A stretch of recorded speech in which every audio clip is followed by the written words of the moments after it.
మీ business ఏదైనా మీ ఊర్లో promotion చేయాలంటే అది సుమన్ టీవీతోనే సాధ్యం. ఇప్పుడే సంప్రదించండి.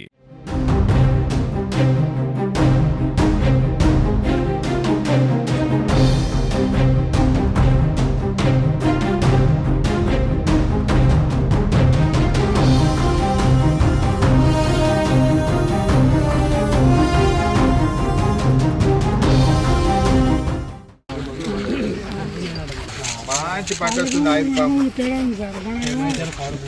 ఆయిల్ పాము మీరు నమ్మలే, పంట మంచిగా వస్తుంది. 22,000 పోతుంది ఇప్పుడు. మన సిద్దిపేటలో పెట్టిరు, చిన్నకోడు నంగనూరు బ్రహ్మాండంగా వస్తుంది ఆయిల్ పాము. ఇంకా కడిచినవి కూడా ఇక్కడ అటు ఇటు పెట్టాను. పంట పంట సార్ మాట్లాడతారు.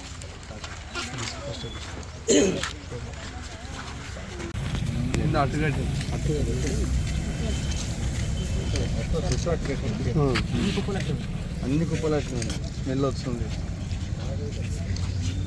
మళ్ళీ ఎండ వస్తే మొత్తం వేటు వేటు నాలా పడుతుంది.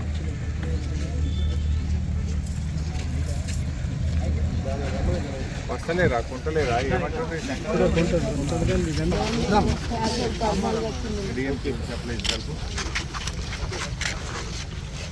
కొంచెం ఇట్లా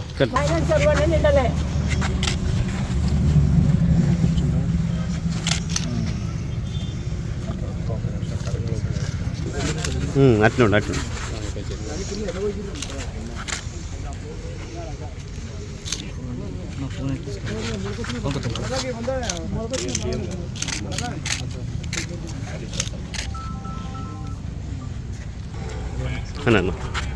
నేను ఇప్పుడు ఇరుకోడు గ్రామంలో ఉన్న సిద్దిపేట రూరల్ మండలము. ఆల్మోస్ట్ అన్ని కుప్పలు ఇట్లా చెయ్యి పెట్టి తీస్తే ప్రతి కుప్పలో మొత్తం మొలకలు వచ్చినాయి. నీకు ఆ ఫోటోలు పంపుతా చూడు. నువ్వు వీటికి ఎవరైనా దోలి ఇరుకోడి అన్నీ కూడా లాపి ఇరుకోడి ఇవన్నీ కూడా మొలకలు వచ్చినాయి. ఫటాఫట్ లేపి ఆ బాయిల్ రైస్ పంపించింది. 1-2 కిలోస్ ఏదైనా కటింగ్ పెట్టినా సరే పచ్చిగుంటే కానీ లేకుండు కొంచెం.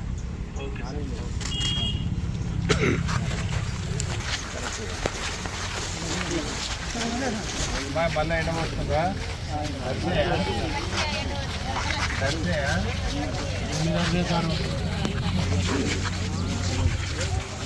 కొంచెం బ్యాక్ బ్యాక్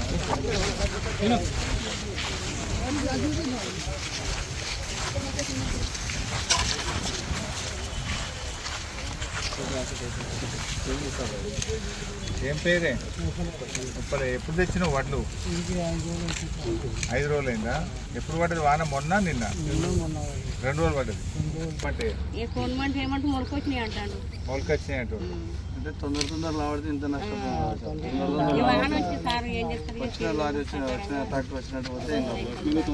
వచ్చినాక 4-5 రోజులు మనం కూడా యాసంగి తర్వాత మక్కేసుకుందామంటే మీరు వినరైతుంది. ఈ రాళ్ళు, ఈ వానలు రోజు ప్రతి ఏడాది ఎందుకే సగం ఊళ్ళలో వేసిండ్రు మక్క. మంచిగా పంట వచ్చింది. వానకాలము కోసిన కయ్యలలోనే వాటికి దున్నకుండానే అలా ఇక్కన పెడితే మంచిగా వస్తున్నాయి. బుస్సాపూర్ లేలేదా మీ పక్క పూట? కాదు, బుస్సాపూర్ మన పక్కన వేసిందా లేదా? గుడికందులో లేచిందా లేదా? మనం కూడా జర ఆలోచన చేయాలి తల్లి. నష్టం బాగా అవుతుంది, మాకు బాధ అవుతుంది మిమ్మల్ని చూస్తే. ఈ వానలు ప్రతిసారి రాళ్ళు పడుడు, వానలు పడుడు, పంట ఖరాబ్ అవుడు. కాంగ్రెస్ ప్రభుత్వం వడ్ల కొనుగోలు విషయంలో పూర్తిగా విఫలమైపోయింది. రేవంత్ రెడ్డి మాటలు కోటలు దాటుతున్నాయి కానీ చేతలు గడప దాటని పరిస్థితి ఉంది. హైదరాబాద్లో కూర్చొని అందాల పోటీల మీద రోజు రివ్యూ చేస్తూ ఉన్నాడు రేవంత్ రెడ్డి. కానీ అకాల వర్షాల వల్ల కల్లాల్లో వడ్లు మొలకలెత్తుతూ ఉన్నాయి. కొనే దిక్కు లేదు. అధికారులు ఎవరు కూడా కల్లాలకు తిరగడం లేదు. రైతులు బోరున విలపిస్తూ ఉన్నారు. మూలిగే నక్క మీద తాటిపండు పడ్డట్టు అయిపోయింది రైతుల పరిస్థితి. నీ పుణ్యమాని రుణమాఫీ కాకపాయే, రైతు బంధు వడకపాయే, ఏదో కష్టపడి ఆరుగాలం కష్టం చేసి అప్పులు తెచ్చి పంట పండిస్తే ఈ వడగళ్ల వానతో అకాల వర్షాలతో పండిన పంట కొనే దిక్కులేక ఇలా రైతులు తీవ్రమైనటువంటి ఆవేదనలో ఉన్నారు. రేవంత్ రెడ్డి కొంచెం రైతుల గురించి పట్టించుకో. చిల్లర మాటలు మాట్లాడు కాదు. రాష్ట్ర ఆదాయం పెంచడం చేత కాదంటావు, అప్పులు ఉడతలేవని మాట్లాడుతావు. అసలు నువ్వు ఒక ముఖ్యమంత్రిగా నువ్వు పూర్తిగా ఫెయిల్ అయిపోయినావు. ఇప్పుడు ఈ కొత్త ముచ్చట్న కేసీఆర్ ఉండగా 11 విడతల్లో కరోనా వచ్చినా, పెద్ద నోట్ల రద్దయినా, ఆర్థిక మాంద్యం ఉన్నా ఎన్నడూ రైతు బంధు పైసా రూపాయి ఆగలే. కేసీఆర్ గారు ఉన్నప్పుడు ఏ రోజు వడ్ల కొనుగోలు విషయంలో గింత తిప్పలు కాలే. నువ్వు వచ్చినాకనే అయితే కాంటాలు పెడతలేరు, లారీలు వస్తలేవు, సంచులు పంపినరు. 100 సంచులు ఇస్తే 40 సంచులు పొక్కలు పడే ఉన్నాయి. ఆ సంచులన్నా చక్కగా ఇచ్చే పరిస్థితి లేదు. అసలు నువ్వు గన్ని బ్యాగులు కూడా కొత్తవి కొని రైతులకు ఇచ్చే తెలివి తేటలు కూడా మీకు లేవా అని నేను అడుగుతా ఉన్నా. ఇక సంచులు కూడా సప్లై చేసే శాతం అయితే లేదా మీ గవర్నమెంట్కు? నా గన్ని బ్యాగులు దొరికాయి, లారీలు రావు, కాంటాలు పెట్టరు, ఆ మిల్లులకు పోతే దించుకోడు, 5 కిలోల తరగంటున్నారు, రైతుల్ని ఇబ్బంది పెడతా ఉన్నారు. నేను ఇలా సిద్దిపేట రూరల్ మండలం ఇరుకోడు గ్రామంలో వస్తే ఏ కుప్పలో చేయి పెట్టినా కూడా మొలకెత్తిన వడ్లే కనబడతా ఉన్నాయి.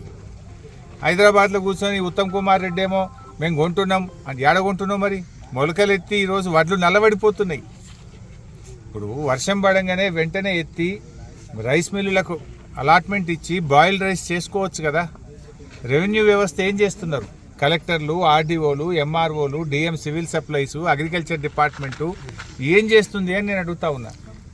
ఆ రోజు కేసీఆర్ గారు ప్రభుత్వం ఉన్నప్పుడు ఏమైనా వాన పడితే ఎంఆర్ఓలు పోయి సెంటర్లలో కూర్చొని ఆర్ఐఓ కాడ, డిటిఓ కాడ, ఎంఆర్ఓ కాడ కూర్చొని ఆర్డీఓలు తిరుక్కుంటా మిల్లులకు వెంటనే దించిపిచ్చి రైతుల్ని కాపాడుకునే ప్రయత్నం చేసినాం.